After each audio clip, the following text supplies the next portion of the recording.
Terima kasih masih bersama YPB Movie. Masih melanjutkan part sebelumnya. Setelah Bundut menang, kini dia kembali ke tempat Babidi.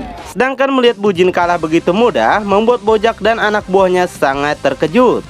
Di sisi lain, Gohan mendatangi Trunks untuk menanyakan apakah Trunks dari masa depan yang dulu pernah datang. Ternyata benar itu adalah Trunks masa depan. Dia tahu kalau Gohan lah yang sudah menghancurkan Cell sampai nggak tersisa. Namun sekarang mereka bertemu lagi dengan usia Gohan yang lebih tua. Gohan merasa kejadian itu terjadi sekitar 30 tahun yang lalu. Tapi untuk Trunks sendiri mungkin cuma merasa sekitar 10 tahun.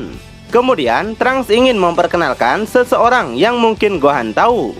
Ternyata orang tersebut adalah Android 16. Trunks menemukannya di runtuhan lab Dr. Gero dan Bulma memperbaikinya. Di masa depan, Android 16 telah memberi bantuan besar dalam membangun kembali dunia mereka. Gohan pun sangat senang karena 16 juga menyelamatkan dunia G-Factor. 16 mengerti karena Trunks telah menceritakan semuanya. Dan mereka berdua sangat rela melakukan apapun demi melindungi bumi. Lalu Gohan bertanya apakah 16 adalah seorang peserta. 16 bilang awalnya dia nggak mau. Namun setelah melihat ada banyak Goku di sini, dia ingin membunuhnya satu. Android 16 emang diciptakan Dr. Gero adalah cuma untuk membunuh Goku ya. Nah, setelah melihat ada Goku, target musuh dalam sistem tubuhnya kini telah kembali. Meski begitu, Gohan gak khawatir. Dia tahu ayahnya yang asli nggak mungkin dikalahkan 16 begitu mudah. Jadi, Gohan pun berpamitan untuk pergi ke tempat istrinya Videl. Gohan langsung menceritakan tentang Trunks dan mengingatkan tentang pertarungan Cell yang dulu. Namun, Videl nggak mengerti apa yang Gohan katakan. Tiba-tiba, Gohan lain dengan pakaian sama muncul di depan mereka. Ternyata, Videl yang Gohan dekati bukanlah istri Gohan, tapi istri dari Gohan semesta lain. Loh, salah istri aku, ah. Setelah tahu ada di tempat yang salah, Gohan segera minta maaf dan mereka pun saling tersenyum. Sedangkan Videl sendiri hanya diam saja dengan sangat merasa malu. Di sisi lainnya, Goten juga bertemu dengan Goten yang lain. Di sini, Gohan penasaran kenapa bangsa Pargas memilih dua semesta mereka padahal keduanya identik atau sama. Kemudian, Goku pun dipeluk oleh Pan dari dunia lain yang di dunianya sudah tidak ada Goku. Dengan begitu, turnamen ini menjadi pertemuan antara teman dan keluarga yang gak pernah bertemu di dunia mereka ya. Goku pun sontak bingung di alam semesta Pan, dia akan mati lagi. Seseorang tiba-tiba datang dan ngasih tahu kalau dua alam semesta mereka terpisah pada saat dirinya muncul. Dan ternyata yang datang tersebut adalah Vegito. Dia menegaskan Goku dan Vegeta nggak mungkin bisa mengalahkan Majin Buu jika tidak bergabung menjadi dirinya. Tapi kemudian Vegito merasakan kalau Majin Buu sekarang ada di dalam tubuh Up. Jadi dia penasaran bagaimana Goku bisa melakukan semua ini. Kemudian pertandingan selanjutnya antara Tidar dari semesta ke-14 melawan Up. Teman Tidar menegaskan dia mendeteksi kalau kelompok Goku memiliki kekuatan yang besar. Jadi dia minta Tidar untuk menggunakan semua kekuatan dari awal. Tidar yang mengerti langsung gas menuju arena. Up sangat senang akhirnya dia bisa menunjukkan sedikit kekuatannya. Dan dia berharap Goku serta Vegeta melihat pertarungannya. Tidar menegaskan dia nggak bakal takut dengan kekuatan Up. Sebaliknya, dia bakal menunjukkan senjata rahasia dari teknologi nano. Dia pun menggunakan senjatanya dan menembakkan banyak roket pada Up. Meski begitu, Up nggak takut sama sekali. Dia menghindari semua roket itu dengan mudah sambil terus mendekatinya. Saat Up ada di hadapannya, dia langsung mengarahkan tangannya ke depan. Dengan mudah, Up dapat menjatuhkan Tidar sampai terseret di arena. Up nggak sangka armor yang digunakan Tidar beratnya sampai 1 ton. Dari arah belakang, roket tadi kini berbalik menyerang lagi. Up cukup senang teknologi Tidar jauh lebih baik daripada pemiliknya sendiri. Meski begitu, semuanya kini sudah berakhir. Up langsung menghancurkan semua roket itu menggunakan lasernya. Dia merasa beruntung karena tidak langsung bersentuhan dengan roket itu. Karena roket itu mengandung bahan kimia yang sangat mematikan. Sementara Tidar yang marah dengan itu langsung mengeluarkan pedangnya. Dia bersiap untuk menggunakan tebasannya yang membuat Up sangat kaget. Tebasan itu menghasilkan daya hancur yang besar yang bahkan membelah arena pertarungan. Tidar sampai tertawa seperti tahu sesuatu. Nah, di saat Up masih santai, tiba-tiba satu tangannya terputus. Sontak saja Up sampai nggak percaya dengan apa yang baru dia lihat. Tidar menjelaskan pedang itu dapat diperpanjang dan ditempa hingga berukuran nanometer, serta dapat menembus apapun. Up yang muak dengan itu langsung menembakkan laser besar yang menghantam Tidar dengan ganas. Sontak saja Tidar lenyap menjadi abu. Di sini meskipun Up menang, tapi dia lengah dan terlalu menganggap remeh musuhnya. Jadi Up datang ke tempat teman-teman dan menanyakan apakah di antara mereka ada yang bisa menyambungkan tangannya lagi. Vegeta sontak bilang kalau Up sangat tidak berhati-hati. Kemudian Babidi menawarkan bantuan untuk menyembuhkan tangannya lagi. Namun dia memberi syarat yang tidak mudah. Up yakin Babidi nggak mungkin bisa melakukannya, tapi Majin Buu lah yang bisa melakukannya. Jadi Up langsung menolak mentah-mentah tawaran itu karena Babidi adalah orang yang licik. Nah, di saat Babidi kesal, tiba-tiba tangan Up kembali sembuh. Babidi marah-marah pada Bundut kenapa dia malah menyembuhkannya. Bundut sendiri sontak bingung. Ternyata yang menyembuhkan bukanlah Bundut tapi Super Buu. Super Buu bilang dia melakukannya cuma untuk merepotkan Babidi. Selain itu, dia tahu kalau Up adalah reinkarnasi dari iblis Majin Buu. Atau fakta G-Factor pernah terserap ke dalam tubuh Super Buu membuatnya merasa dekat dengan Up. Mendengar itu, Goku sangat senang dengan pernyataan Super Buu.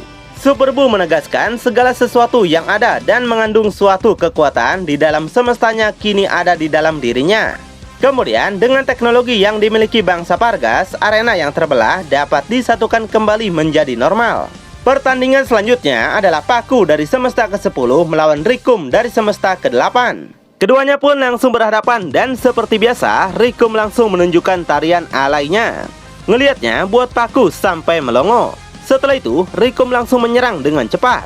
Rikum melancarkan tonjokan tapi masih dapat dihindari dengan mudah. Sebaliknya, saat Paku melancarkan tendangan, Rikum juga berhasil menghindarinya.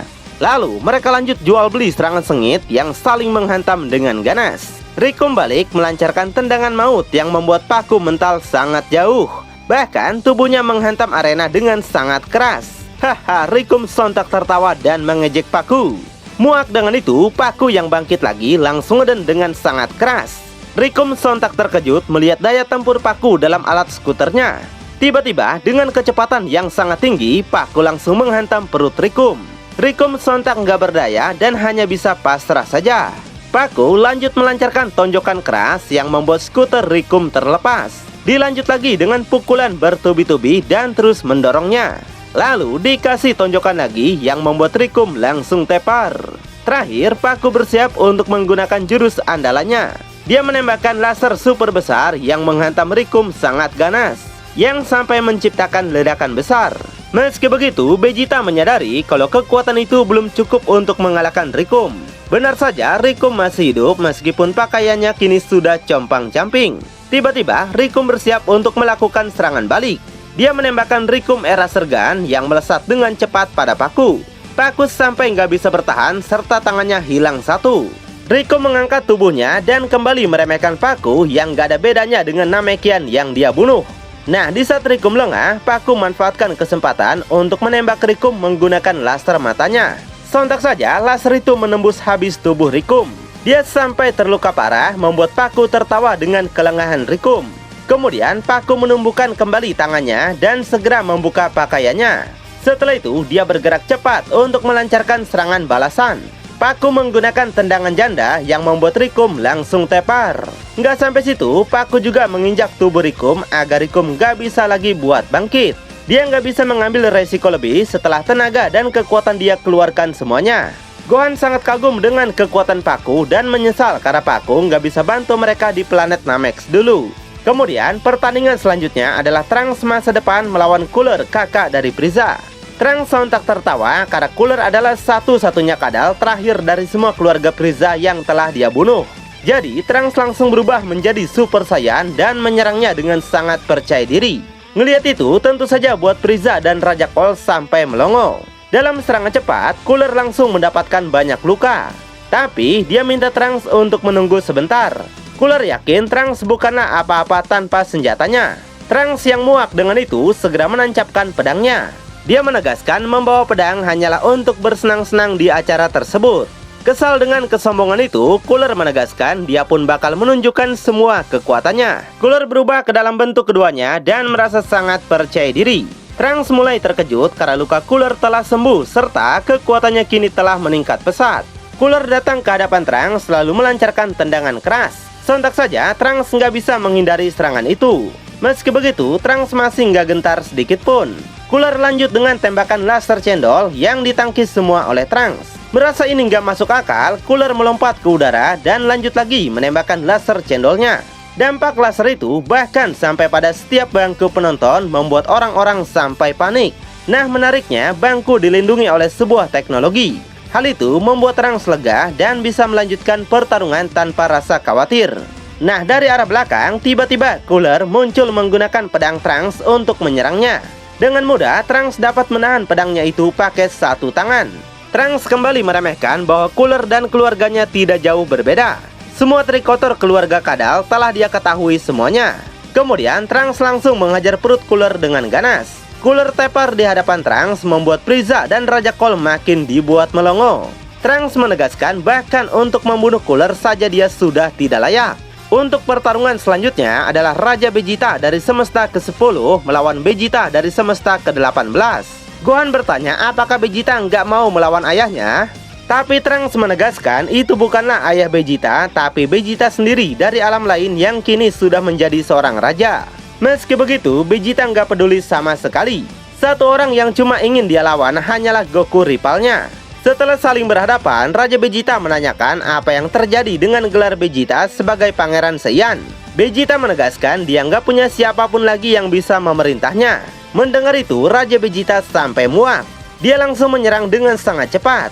Tapi hanya dalam hitungan detik, Raja Vegeta dapat dilumpuhkan oleh Vegeta kita dengan mudah. Vegeta menginjak tubuhnya serta menegaskan dia berterima kasih pada Frieza yang sudah mengubah hidupnya hingga sekarang. Jika tidak, mungkin Vegeta bakal berakhir menjadi raja menyedihkan seperti dirinya yang lain. Mendengar itu, Raja Vegeta sangat merasa kesal. Vegeta juga menunjuk kelompok Raja Vegeta dan menegaskan seperti itulah dirinya jika tidak menemukan kedamaian batin di bumi. Vegeta pernah berpikir untuk menumbuhkan kumis seperti ayahnya dan dia akan terlihat konyol. Dan benar saja, setelah melihat Raja Vegeta dengan kumis itu makin membuatnya merasa setuju. Raja Vegeta yang marah mendengar itu segera menciptakan sebuah energi pamungkas. Ayah dari Raja Vegeta yang tahu sesuatu minta semua kelompoknya untuk tidak melihat ke atas. Jika melakukannya, mereka akan jadi kera raksasa. Benar saja, Raja Vegeta menggunakan trik jadul untuk melemparkan energi dan menjadikannya sebagai cahaya bulan. Pangeran Saiyan dan kelompoknya juga segera menutup mata mereka agar tidak berubah. Kemudian Raja Vegeta mulai berubah sepenuhnya menjadi Ozaru. Dengan bentuk raksasa super, Raja Vegeta menegaskan gak bakal ada yang bisa mengalahkannya sekarang. Namun itu gak berlaku bagi pangeran kebanggaan kita dong. Vegeta meluncur ke hadapannya dan langsung melancarkan tendangan keras. Vegeta sudah muak dengan permainan dan ingin segera menyelesaikan pertarungan ini. Sebelum itu dilakukan saja, kondisi Ozaru sudah sangat kewalahan. Tapi bukan pangeran congak namanya kalau kasihan sama musuh. Dia tetap menembakkan laser besar yang menghantam Ozaru sampai terbang ke udara.